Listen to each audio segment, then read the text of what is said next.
Hi friends, welcome to my channel. నేను ఈరోజు చేయబోతున్నాను మామిడికాయతో పులిహోర.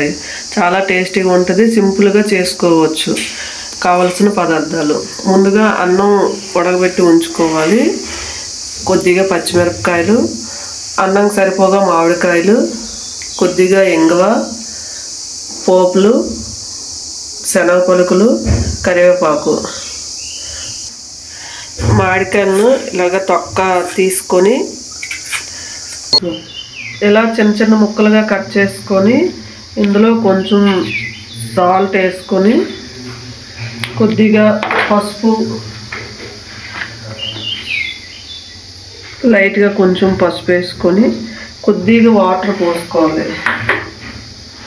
కొంచెం ఆ ముక్కలు ములిగేంత వరకు వాటర్ పోసుకొని ఒక 3 విజిల్లు వచ్చేంత వరకు ఉడికించుకోవాలి.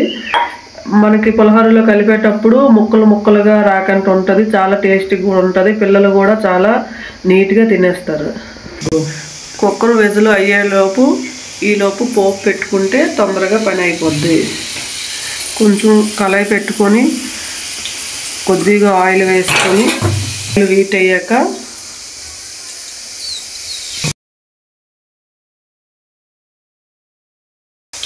ఇవి లైట్గా ఫ్రై అయ్యాక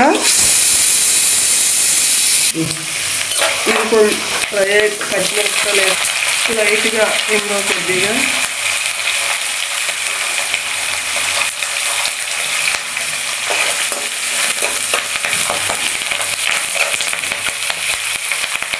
ఇందాక ఆల్రెడీ పసుపు వేసాం కదా, కొంచెం లైట్గా పసుపు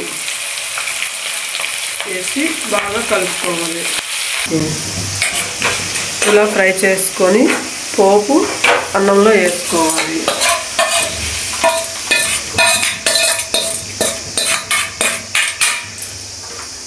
కళాయి పెట్టుకొని తర్వాత స్టవ్ మీద కళాయి పెట్టుకొని కొద్దిగా ఆయిల్ వేసుకొని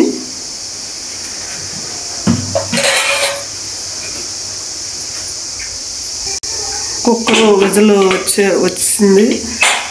ఇది ఇలా ఉడకాలి. ఇలాగా ఉడికాక కవంతో ఇలాగా రబ్ చేసి ఇలా నీట్గా పప్పులాగా మ్యాష్ చేసుకొని ఇందులో వేసుకోవడమే. కళాయిలో వేసి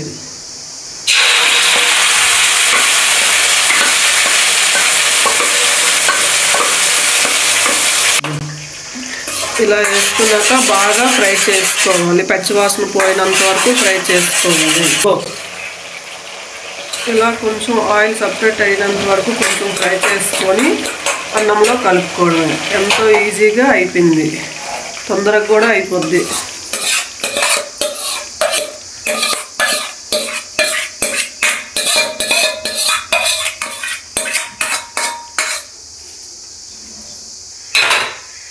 ఇందాక కొంచెమే సాల్ట్ వేసాం కదా, సాల్ట్ సరిపోదు, మరి కొద్దిగా యాడ్ చేస్తాను. సాల్ట్ చాలకపోతే తర్వాత కూడా వేసి కలుపుకోవచ్చు. ఇదంతా మిక్స్ చేసుకోవాలి. ఎంతో టేస్టీగా మామిడికాయ పులిహోర రెడీ. చూడండి ఎంత పొడి పొడిగా నీట్గా వచ్చింది, చాలా టేస్ట్గా ఉంటుంది. ఒకసారి ట్రై చేసి చూడండి. అన్నం కూడా పొడి పొడిగానే ఉంది.